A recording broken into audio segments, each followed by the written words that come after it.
Graça e paz do Senhor Jesus Cristo. Amém? Abra sua Bíblia em Filipenses capítulo 2. A carta que o apóstolo Paulo escreveu aos Filipenses. Filipenses capítulo 2, versículo 25. Julguei, todavia, necessário mandar até vós a Epafrodito, por um lado meu irmão, cooperador e companheiro de lutas, e por outro vosso mensageiro e vosso auxiliar nas minhas necessidades. Visto que ele tinha saudades de todos vós, e estava angustiado porque ouvistes que adoeceu. Com efeito, adoeceu mortalmente. Deus, porém, se compadeceu dele, e não somente dele, mas também de mim, para que eu não tivesse tristeza sobre tristeza. Por isso, tanto mais me apresso em mandá-lo, para que, vendo-o novamente, vos alegreis e eu tenha menos tristeza. Recebei-o, pois, no Senhor com toda alegria, e honrai sempre a homens como esse, visto que, por causa da obra de Cristo, chegou ele às portas da morte, e se dispôs a dar a própria vida, para suprir a vossa carência de socorro para comigo. Que Deus abençoe a leitura, a explanação da sua palavra e possa falar ao seu coração.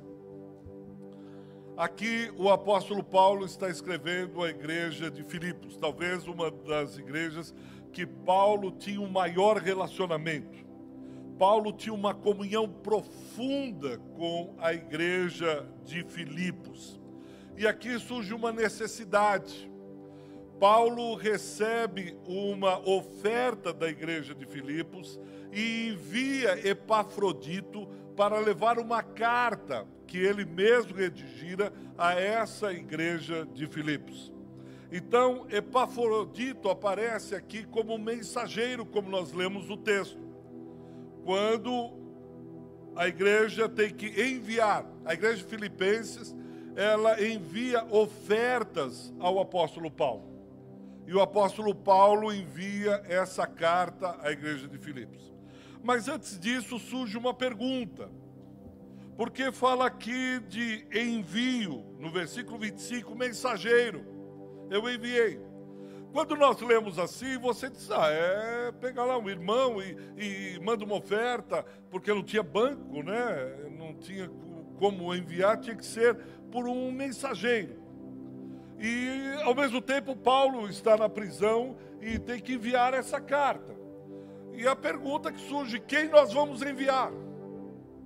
A quem enviaremos para levar uma oferta? Porque isso é de uma responsabilidade muito grande. O próprio apóstolo pensa, quem que nós vamos enviar para... Quem será essa pessoa que nós vamos enviar para levar a carta? E quando nós pensamos em pessoas, quem enviaremos, é muito fácil quando nós pensamos em empresa, né? Você tem lá o RH da empresa, o antigo departamento pessoal, que antes de contratar alguém, passa por uma série de entrevistas. Olha, nós precisamos de alguém que tenha o perfil da empresa. Nós precisamos de alguém que vista a camisa da empresa. E cada vez mais o RH, ou o pessoal que contrata, faz uma série de questionários, de entrevistas, de reuniões, e dizendo, nós vamos contratar, há uma responsabilidade pela pessoa que nós iremos contratar. Ela precisa ser assim, ela precisa ter esse diploma assim, ela precisa ter essa formação, ela precisa ter disponibilidade, ela precisa ter disposição, e etc, etc. Aí, principalmente os psicólogos são contratados para ajudarem as empresas a contratar. A mesma coisa aqui, eu creio que está acontecendo. Quem é a pessoa que tem esse perfil para levar a mensagem? Quem será o enviado? Quem será o mensageiro? Essa pergunta não é nova na Bíblia. Isaías capítulo 6, Deus faz essa pergunta ao profeta Isaías. A quem enviaremos? E quem há de ir por nós? Veja, é uma pergunta tão séria que o próprio Deus usa a boca do profeta Isaías para fazer essa pergunta. Quem enviaremos? Quem irá fazer esse trabalho? Quem será o mensageiro? A ponto de Isaías dizer: eis-me aqui, envia-me a mim. Eu creio que eu tenho capacitação para ser esse mensageiro. Quem é essa pessoa que levará a oferta? Quem é essa pessoa que levará a mensagem? Ele chama Epafrodito. E ele tem algumas qualidades que o próprio apóstolo Paulo, no texto que lemos, ele vai dizer sobre esse a quem a igreja envia, esse a quem apóstolos, esse a quem amigos, esse a quem parentes, esse a quem a igreja diz: nós confiamos nesse. Esse tem qualidades, esse tem características, esse tem o perfil. A primeira qualidade é a discrição. Epafrodito significa amável, confiável. Ele é discreto, alguém que quase não se fala muito, quase não se ouve. Talvez tenhamos pessoas aqui que nunca tenham ouvido falar quem foi Epafrodito. Você diz: Epá, o quê? Ele só aparece aqui, nesse texto, e lá no capítulo 4, no versículo 18. Ele aparece pouco. Ele não está no palco, ele não está no centro, e parece que ele também não quer ser o centro das atenções. Ele tem essa qualidade. Ele trabalha, ele é fiel, ele tem uma série de qualidades, mas ele faz tudo de bico calado. Ele faz a obra de Deus a ponto de ser lembrado pelo apóstolo Paulo, a ponto de ser lembrado pela igreja, mas parece que não se fala muito dele. Ele é aquele que é um gigante no trabalho, na obra de Deus. Ele não fica contando o quanto ele fez, o quanto Deus o usou, o quanto Deus olha para o currículo dele e fica surpreso. Nada disso. Esse é Epafrodito, discreto, mas absolutamente confiável. É impressionante. Quem tem empresa, ou quem já participou de contratações, ou quem precisa dentro do trabalho ou na família, e você precisa de alguém confiável, você diz: eu preciso pôr isso na mão dele, e eu tenho certeza que se eu pôr esse papel aqui, ele vai chegar lá na sala tal. Se eu colocar essa missão para esse irmão, eu sei que ele vai cumprir a missão, custe o que custar. Quem já teve na liderança aqui de louvor, já teve na liderança de confraria, já teve qualquer liderança, ou mesmo liderança no trabalho, você sabe a carência que nós temos de pessoas como Epafrodito, que você coloca a missão na mão dele e vai dormir. E quando você acorda no dia seguinte, a coisa está pronta. Se você tem um pequeno comércio, o que você tiver, você sabe que essa pessoa que é confiável e discreta é necessária. É ave rara. É gente que você não encontra mais. É gente que você põe o dinheiro na mão dele e diz: leve lá, são aqui mais ou menos 1 mês e meio de viagem, 1000 e poucos quilômetros de distância até a igreja de Filipe. Ele demoraria aí de volta mais ou menos 3 meses. Imagina, você dá uma missão, dinheiro ou uma carta na mão de alguém e diz: vai, e durante 3 meses você não ouve mais notícia dele. E você, coração na mão, uma vez aqui, uns anos atrás, nós conseguimos reunir um monte de roupa, de coisas que mandamos para uma cidade carente, conseguimos o caminhão, pagamos o frete, com muito custo. Lá pelo meio recebemos uma notícia: o caminhão subiu. Alguns dizem que foi roubado, outros ninguém nem conhecia o motorista, nunca mais se achou motorista. Para onde foi tudo aquilo que nós arrecadamos, ninguém sabe, ninguém nunca mais viu. Não sabemos se foi o motorista do caminhão, se ele realmente foi roubado, porque sumiu, evaporou. E o pessoal ligando de lá, dizendo: quando é que vai chegar? E a gente já deveria ter chegado, não sei o que aconteceu. E o caminhão, não sabemos onde está, ninguém nunca mais achou. Epafrodito é esse homem discreto e confiável. Mas não só isso, no versículo 25, diz que Epafrodito, por um lado, ele é meu irmão. Há afeto, há comunhão, A amizade não é uma relação técnica, superficial. Ele é amigo, ele é irmão.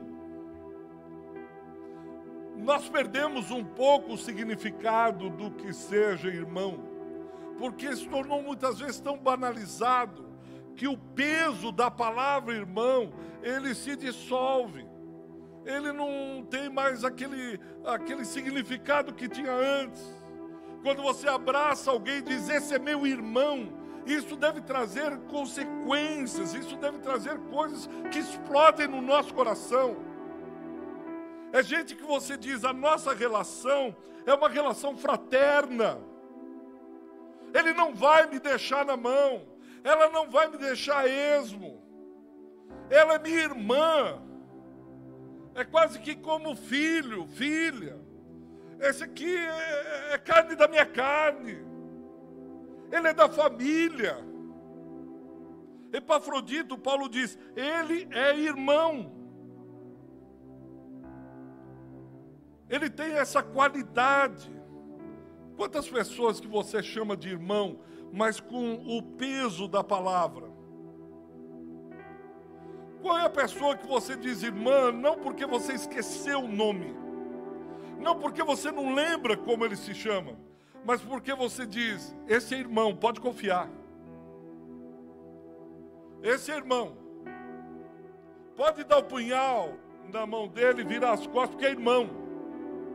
Essa é irmã. Todos podem me deixar, todos podem me abandonar, mas Epafrodito é meu irmão. Isso aqui não é pouca coisa, não. Porque ele suscita a imagem de família. Naquilo que nós conhecemos sobre família.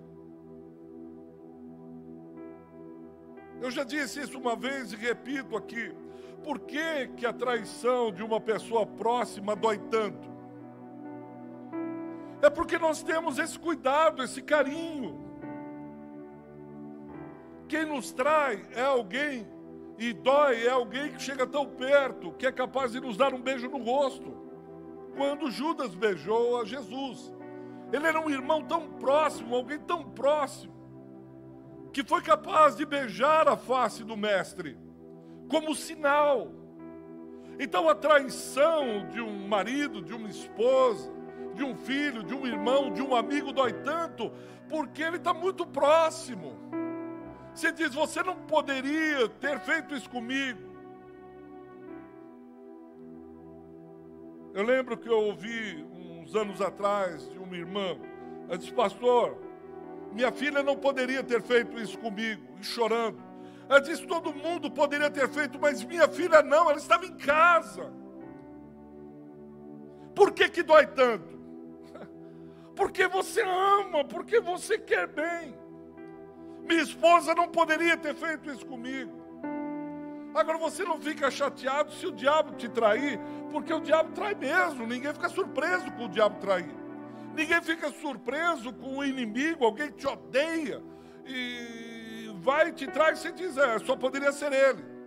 Essa fofoca só veio da parte dele, porque ele quer me ver pelas costas. Mas quando Paulo fala é irmão, você diz, eu durmo sossegado, porque ele é irmão, ele não vai fazer isso comigo. E se eu precisar, ele é meu irmão, ele está ali. Mas não só no versículo 25 ele diz, Epafrodito é meu irmão, mas Epafrodito é meu companheiro. Outras traduções dizem cooperador, outras traduções dizem companheiro de trabalho. Olhando assim, cooperador, você pode não ter alguém que coopera, mas essa palavra é sinergos no grego, da onde vem sinergia. É uma palavra que a administração ela tem ciclos, ondas, que eles vão trazendo certas palavras de quando em quando. Eles trazem à tona certas palavras. E há um tempo atrás, não sei se ainda continua, mas eu não tenho ouvido mais, essa questão da sinergia.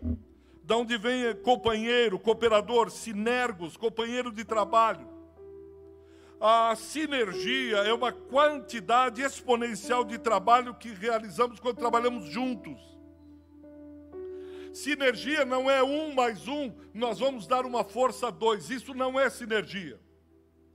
Tem um exemplo que o pessoal costuma dar, diz que houve uma competição de cavalos, da força de cavalos que puxavam peso. Aí diz que o cavalo puxou 1.500 quilos, outro cavalo puxou 2.000 quilos. Aí eles colocaram os 2 cavalos juntos, vão ser 3.500 quilos. E eles ficaram surpresos que os 2 juntos puxaram 6.000 quilos. Porque eles somaram 1.500 de um mais 2.000 de outro, 3.500. Sinergia, os 2 juntos puxam 6.000. Paulo está falando, ele é sinergos para mim.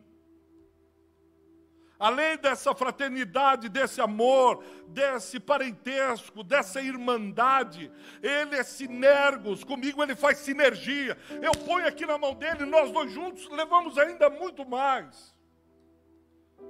Eu vejo isso em alguns casais, ela sozinha ou ele sozinho, era um esforço danado, eles se ajuntaram, parece que prosperaram, um produzia 10, outro produzia 2, 10 juntos produziam 40. Quando o casal se une, quando os irmãos, quando a igreja se une.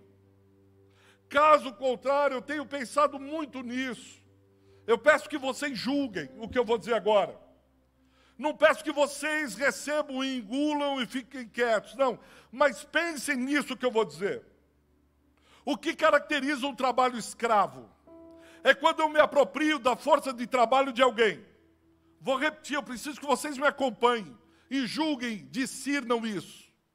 O que caracteriza o trabalho escravo? Quando eu me aproprio da força de trabalho de alguém.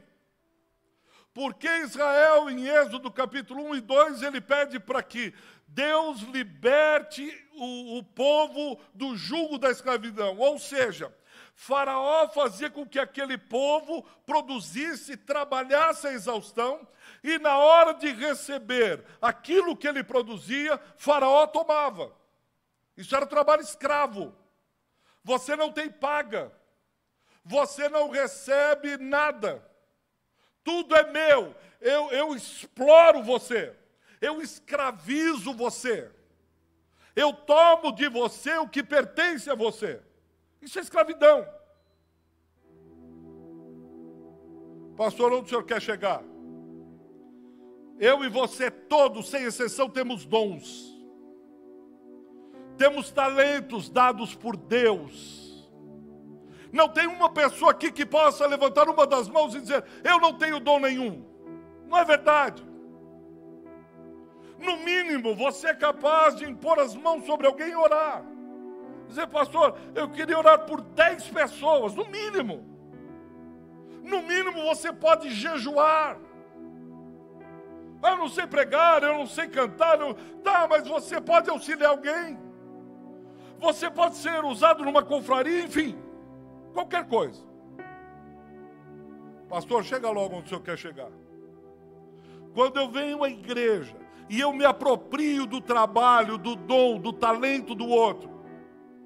Quando eu venho aqui e ao invés de servir, eu me sirvo do trabalho alheio.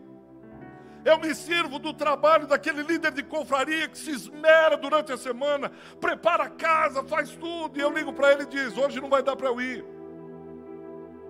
Ou eu vou, ponho o pé e diz, eu quero oração, eu quero oração, eu quero oração, me ajuda. Ele explora. E você diz, e como que você serve o outro? Não, eu não. Eu quero uma igreja com bom louvor. Eu quero que tenha uma escolinha para as minhas crianças. Eu quero que tenha uma boa palavra. Ok, e como que você vai servir? Não, eu só me exploro do talento e dos dons dos outros. Isso é voltar ao Egito. Isso é tomar a posição de Faraó. Isso é querer o trono do Egito. Dizer, eu venho aqui só para me aproveitar dos outros. Mas como que você serve? Por isso você vê líderes exaustos. Não, mas em muitas igrejas. Líderes cansados, arrebentados, por quê? Porque de novo querem escravizar homens e mulheres que Deus um dia libertou. E eu só venho para me apropriar do trabalho alheio. Mas eu mesmo não sirvo. Julguem isso, se vem de Deus ou não. Julguem aí no coração se isso procede do Espírito ou não. Se não proceder do Espírito, não precisa crer nisso. Mas se for do Espírito, você precisa tomar uma posição. Porque eu creio que Deus quer levantar na sua igreja epafroditas, homens e mulheres que são considerados irmãos, mas também cooperadores, sinergos. 1 mais 1 vai dar 3. É trabalho em equipe. Precisa de mais pessoas. Precisa de gente. Não para trabalhar para Manaim, mas trabalhar para o reino de Deus. Gente como Epafrodito que diz: me põe aí, o que eu posso fazer? Levar a carta, tá bom. O que eu posso fazer? Levar uma oferta, conta comigo. O que hoje Paulo poderia contar com você? Se Paulo estivesse aqui hoje, ele olharia para você e ele precisa enviar alguma coisa. Quem ele escolheria no dia de hoje? Quem Paulo escolheria para levar a carta? Quem a igreja escolheria para levar a oferta? Mas não só isso. No versículo 25 ele diz: olha, irmão, cooperador e por fim companheiro no combate. Companheiro de combate é companheiro de luta. Gente honrada que luta ombro a ombro com a gente, que persevera.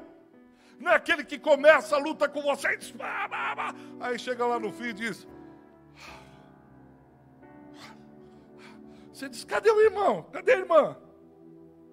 Cadê o companheiro? Cadê os sinergos? Cadê o companheiro de combate? Cadê aquele que estava ombro a ombro na luta? Cadê aquela irmã que se comprometeu em estar aqui? Ah, ela cansou, pastor. Ah, agora está com muita coisa. Agora, você imagina você confiar uma carta a alguém que para na metade do caminho? Ela caminha uma semana, falta outra semana, ela diz, não, agora não mais, pastor. Desculpa, mas é um outro momento que eu estou da minha vida. Você diz, irmão, mas a gente confiou a você. Era o ministério que Deus te deu. Era o serviço que Deus colocou na sua mão para que você pudesse contribuir e servir o corpo, e o corpo crescer e assim por diante. Ah, não, desculpa, mas eu já orei, já falei com Deus, eu estou muito em paz. Em paz com o quê? Eu não entendo. Mas talvez aí no seu coração você compreenda essas coisas. Mas eu confesso publicamente que é demasiadamente difícil para mim entender isso. Quando alguém diz que vai cooperar em outra igreja e fica com uma bateria vazia. Aí eu digo, mas é assim que Deus faz as coisas? Mas pode ser um mistério de Deus. Eu me curvo diante da soberania do nosso Senhor. Porque Ele sabe todas as coisas. A gente não tem compreensão. Mas esses companheiros de combate, de luta, de perigo, soldados, gente que arrisca a própria vida, a própria pele, para estar na equipe e dizer, vamos juntos até o fim, se eu morrer, morremos juntos. Se o senhor se afogar, a gente é o abraço dos afogados. A gente vai até a última gota de suor, mas conta comigo, eu estou junto. Mas o combate está acirrado, eu preciso de você. Vem aqui que eu vou pegar lá, você segura aí. Gente que luta até o fim. Reconstrução dos muros, Neemias capítulo 4. Neemias diz, grande e extensa a obra e nós estamos longe uns dos outros. Nós precisamos dessa sinergia, dessa fraternidade, dessa irmandade, dessa família, que ninguém larga a mão de ninguém e diz, olha, tem gente aqui, escolhe, pastor. Paulo, você quer alguém, quer um Epafrodito? Eu posso citar aqui 20 de primeiro pensamento. Gente que você pode pôr na mão e que eles vão chegar até lá. Gente que você dá a missão. E depois ele te manda no grupo de Zap, missão cumprida. Você pode fazer isso? Missão cumprida, dali 2 dias. Qual é a outra tarefa? Qual é a outra missão? Para onde a gente vai? Porque nós estamos constantemente em missão. Deus não nos chamou para qualquer outra coisa que não seja para completar a carreira, o ministério. Assim disse o próprio apóstolo Paulo. Aquele que ele confiou a mim e a você, ele poderia ter confiado a muita gente. Ele poderia ter confiado a grandes empresários, a grandes industriais. gente que estudou na Getúlio Vargas, gente que estudou em Harvard, mas Ele chama a mim e você. Isso é soberania dEle, a graça, é o amor. Ele diz, eu quero que você seja o meu Epafrodito. Eu quero que quando as pessoas olhem para você, digam, pode contar com ela. Joga no grupo de confraria e deixa que ela vai até o fim. Porque ela é irmã, ela é companheira. E ela é companheira de combate, de luta. Você não vai ficar sozinho, não. Tem certeza, pastor? Ele é um Epafrodito, ela é uma Epafrodita. Quando ela pega, ela não larga. Pode construir os muros, Neemias. Porque você tem Epafrodito. Paulo pode vir aqui na igreja. Pode olhar aqui e escolher. Porque certamente esse é soldado. Ele tem disciplina, ele tem compromisso. Ele é guerreiro. Ele é gente boa. O pastor Jorge estava falando sobre ofertas. Você vê isso claramente em Atos 42 a 45. Cada um repartia, contribuía de acordo com a necessidade. Quem dá orientação é a necessidade. Santo Agostinho, Caritas. Tem até uma missão dentro da Igreja Católica, Caritas. Você reparte de acordo com a necessidade que os irmãos têm. Por isso, a gente percebe que não há Epafroditos na igreja, quando as necessidades não são supridas. Por isso que Paulo vai falar na carta aos Coríntios, que ele diz, aquele que ceifou muito, não sentiu que tinha muito. E aquele que ceifou pouco, ele não sentiu necessidade. Por quê? Porque repartiram de acordo com as necessidades. Por isso não havia ninguém que ficasse, poxa, hoje eu não tenho como comer. Hoje eu não tenho como fazer. Por que não? Porque conforme a necessidade, os Epafroditos vão se levantando. Como é? Não tem ninguém para oração? Opa, estou aqui, vamos lá. Precisa lá no culto infantil, vamos lá. Precisa no coral, opa, eis-me aqui. Precisa, está aqui. Então quem tem vai suprindo a necessidade uns dos outros. Precisa ir para o embate, precisa ir para a luta, precisa ir para a briga. Chama Epafrodito. Por isso que a igreja, você vai ver no versículo 26, 27 e 28, Paulo extremamente sensível. Ele diz, Epafrodito adoeceu. E olha, Deus foi tão bom, mas tão bom, que Deus não permitiu que ele fosse embora. Ele não morreu. Sabe por quê? Deus foi generoso, porque senão eu ia acrescentar tristeza sobre tristeza. Eu não ia aguentar de perder alguém como Epafrodito. Esse irmão, esse companheiro de luta, esse companheiro de trabalho. Olha, Deus foi bom, veja no versículo 27, para que eu não acumulasse tristeza sobre tristeza. Paulo está falando, eu não aguentaria. Deus, por que o Senhor levou homens como esse? Esse meu irmão Epafrodita era tremendo. Esse irmão, a gente contava com ele, e Deus o cura de uma maneira milagrosa. Gente como o Epafrodito adoece. Gente como ele fica doente. Mas gente como ele tem companheiros, irmãos, que oram, que pedem, e diz, Deus, para que a minha tristeza não seja tão grande assim, porque eu jamais aguentaria. Por isso, Epafroditos pode ser mensageiro. Repito, se o apóstolo Paulo estivesse aqui hoje, quem ele apontaria como Epafrodito? Quem ele chamaria para fazer o trabalho? A quem ele confiaria? Paulo, pode confiar nesse, mas se tiver jogo no domingo, esquece. Como assim? Ele vai, ele até faz, ele é um cara bacana, legal, mas se tiver jogo, um abraço. Olha, Paulo, pode ir, mas depois do almoço não conta mais com ela. Por quê? Porque é a sexta. Paulo pode contar com esse e aquele, mas de segunda a sexta não, porque trabalha, ele não tem meia hora para te ajudar a fazer lá uma planilha. Sério, não tem. Eu fiquei pensando, repito, desculpe-me da insistência, não é para aborrecê-lo, mas é a fim de fazer com que você reflita. Se hoje o apóstolo Paulo estivesse aqui, aonde o indicador dele apontaria? Talvez apontaria para mim. E aí a igreja diz, quem? Esse cara não tem tempo para nada, nem adianta, porque ele começa e não para. Ele apontaria para algum pastor?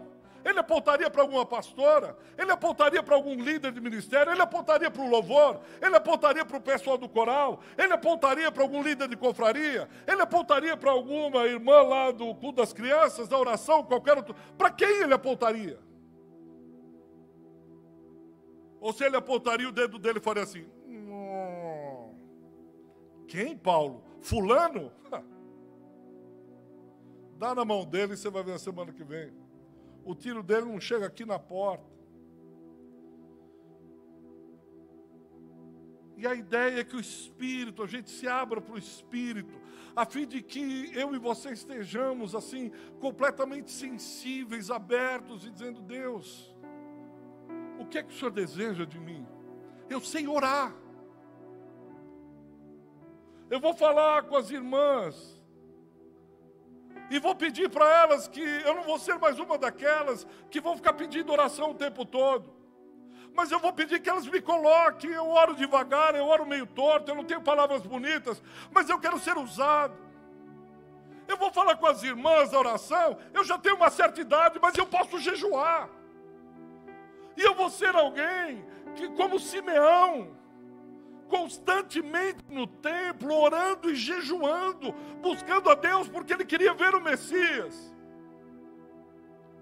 Eu não posso estar na igreja direto, mas lá na minha casa, eu vou tirar um tempo para interceder pela igreja, para que o Espírito Santo venha e tome a igreja e traga um avivamento no nosso meio. Eu posso. Nós precisamos sair do lugar de vítimas, daquelas pessoas carentes que só necessitam. Eu sou pobre, eu sou pequeno, eu sou menor, ora por mim, faz isso. E atingirmos outro patamar. Diz, pode jogar a bola no peito daquela irmã, porque ela vai pôr no chão e ela vai para gol. Ela conta, ela é Epafrodita. Eu quero terminar com a última coisa que ele fala no versículo 25. Ele não é só o mensageiro, o enviado. Aqui a palavra é apóstolo, mas não no sentido apostólico dos 12, mas como enviado, como missionário, apologuê no grego, quer dizer, aquele que é enviado. Nisso somos todos apóstolos, porque fomos enviados, somos mensageiros da bendita palavra do Senhor. Mas há um último no versículo 25 que ele diz, auxiliar. Viram aí? Mensageiro vosso auxiliar nas minhas necessidades. A palavra grega aqui é liturgia. Aqui Paulo está falando é um leitorgos. O que significava? Quando a gente fala em liturgia, você logo, a liturgia é a ordem do culto. Então, olha, nós vamos ter 2 louvores, depois nós vamos ter aqui a oferta, depois nós vamos ter isso. Nós entendemos muitas vezes isso como liturgia, não está errado, é isso. Mas a palavra aqui, o litorgos, essa liturgia, o liturgo era muito mais do que isso. É uma dimensão profunda. É aquilo que alguém faz para abençoar outra pessoa. E ele faz isso como que prestando um culto a Deus. Me permitam repetir para você entender o que é esse auxiliar, esse liturgos. Eu faço aqui alguma coisa, eu presto um serviço, eu abençoo alguém, eu envio uma carta, sou um mensageiro, eu levo oferta. Quando eu estou fazendo essa liturgia, eu estou adorando a Deus, servindo o meu próximo. É isso que Paulo fala. Por isso que ele diz que ele foi meu auxiliar, suprindo as minhas necessidades. Quando Epafrodito, Paulo, o que é que você precisa? Poxa, eu estou precisando de alguém que me leve em tal lugar. Conta comigo aqui. Eu estou precisando de alguém que vá orar comigo. Opa, estamos aqui. Eu vou dar um jeito no trabalho lá. Eu vou dar um jeito lá com a minha família. Conta comigo. Então, nas minhas necessidades, Epafrodito, como que adorando a Deus, como prestando uma liturgia, um serviço a Deus, ele supre as necessidades de Paulo. É isso que ele está falando. Por isso que ele diz assim, ele é o meu auxiliar. Se eu pedisse para levantar a mão, quem não precisasse, não está precisando de um auxiliar? Na vida. Não estou falando nem no ministério, na vida. Alguém que você diz, o fulano de tal, o irmão ciclano, ele é um liturgos na minha vida. Se você estivesse escrevendo uma carta hoje, quem seria o seu liturgos? Quem seria o seu companheiro de embate, de luta? Quem seria o seu companheiro de trabalho, sinergos? Quem seria o seu amigo fraterno? Que você liga, que você fala, que você sabe que você pode contar. Quem é essa pessoa? Porque se não tiver ninguém, eu quero sugerir uma coisa. Seja você essa pessoa. Deus tem me desafiado de algum tempo. Você fica esperando pessoas assim, assim ou assado. Seja você essa pessoa para outras pessoas. Comece você a ser um liturgos. Porque liturgos tem a ver com a vida. Gente que serve a Deus e aos irmãos na forma de culto a Deus. Eu não me sinto o outro me explorando, mas eu sinto que eu estou louvando a Deus. Eu sou alguém que estou disposto nas mãos de Deus. E isso é tão profundo que Paulo diz que ele serviu, e aí eu termino, nas minhas necessidades. Outra tradução diz nas minhas carências. Essa palavra no grego, carência ou necessidade, era usado, e Paulo usa isso porque naquele tempo era alguém parambolani. Parambolani era um homem que investia tudo em jogos. Você já conheceu alguém que é viciado em jogo?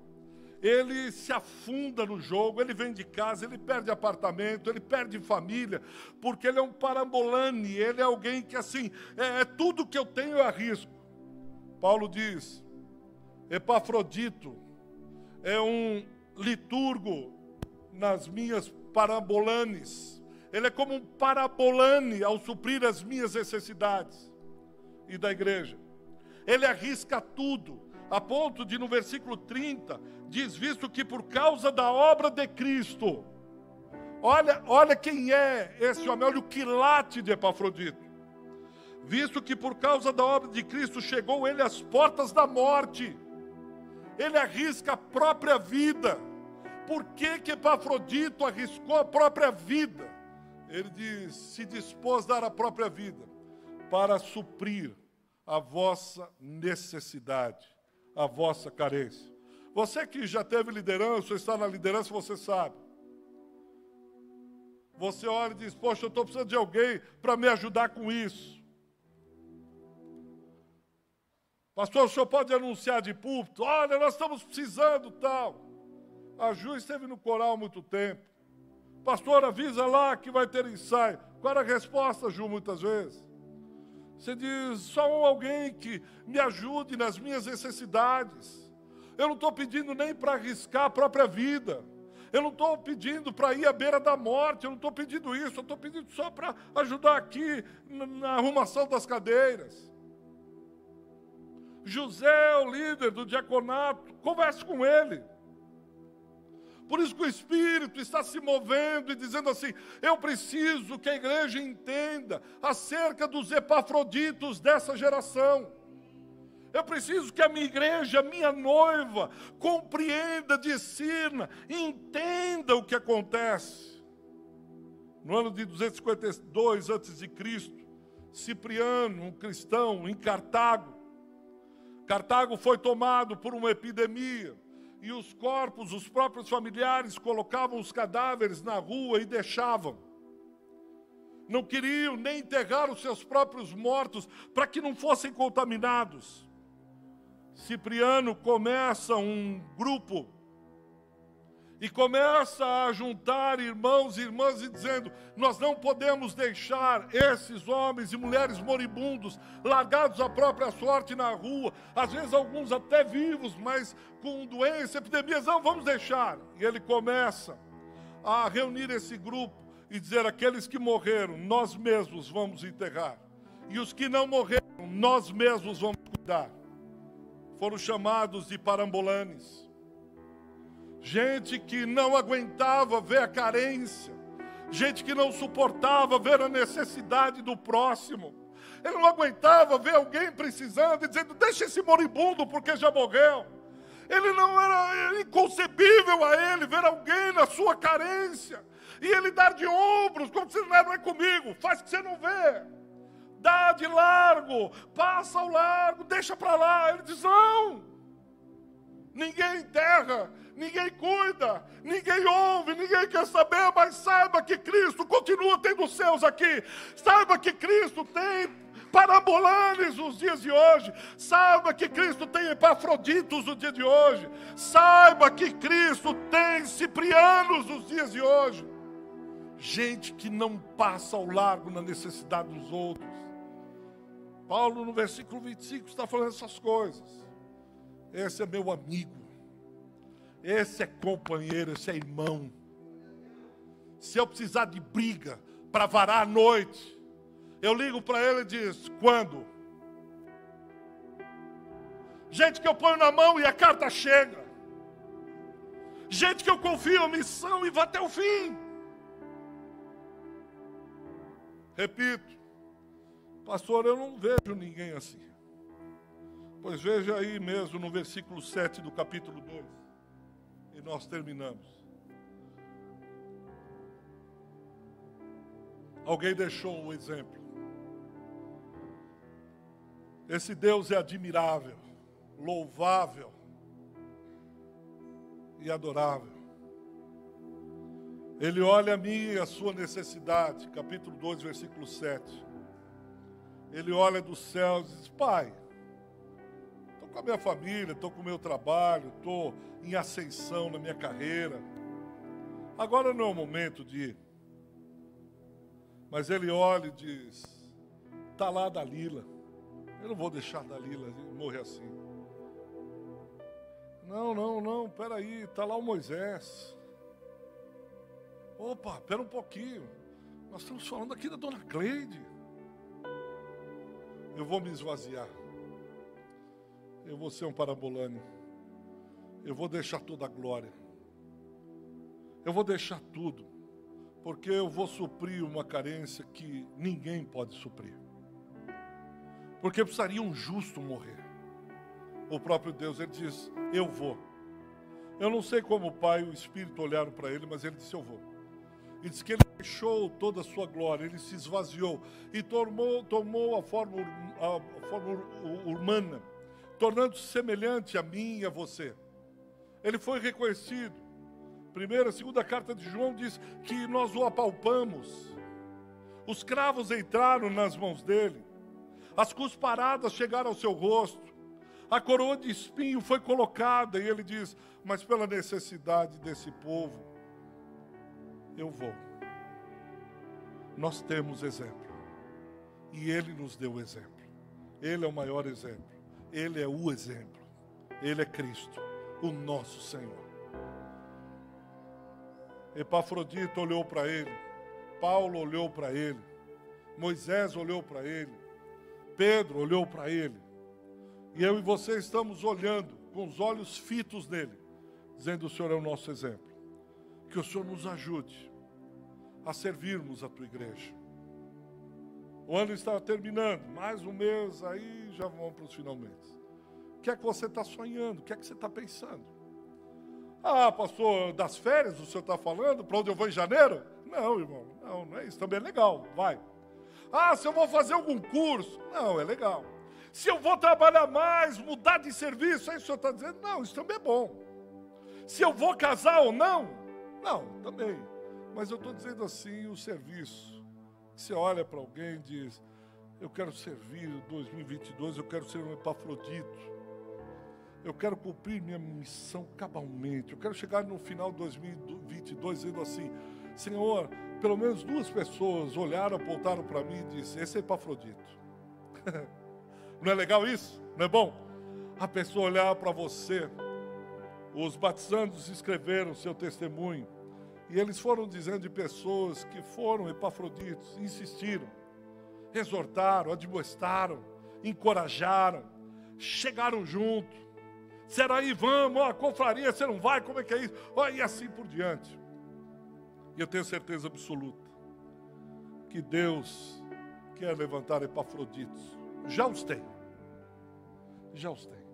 Gente que se coloca assim, arrisca a própria vida.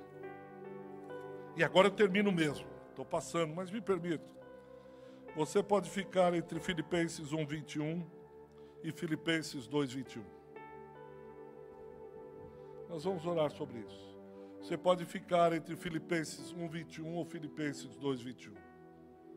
Filipenses 1:21 diz: porquanto para mim o viver é Cristo, morrer é lucro, ou seja, Cristo tem a primazia. E no versículo 21 do capítulo 2 diz: pois todos eles buscam o que é seu próprio, não o que é de Cristo Jesus. Versículo 21 do capítulo 1, versículo 21 do capítulo 2. Você pode olhar e dizer: o que Cristo, para mim, viver é Cristo, ele tem a supremacia, a primazia, ou você pode buscar os seus próprios interesses.